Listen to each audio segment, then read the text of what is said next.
Hello guys, এই যে এখন আমরা চলে আসছি তাহিরপুর নাটোর।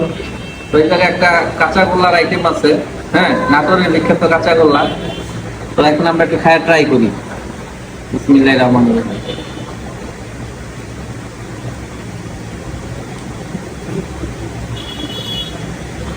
ওয়াও, নাটোরের কাঁচাগোল্লার কথা তো সবাই জানে।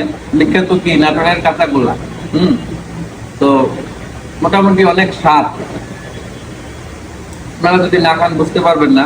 মোটামুটি স্বাদ আছে একেবারে। সবগুলো দুধের স্বরের তৈরি। হালকা একটু চিনি আছে এটার সাথে। হ্যাঁ, মোটামুটি খাইতে খারাপ না।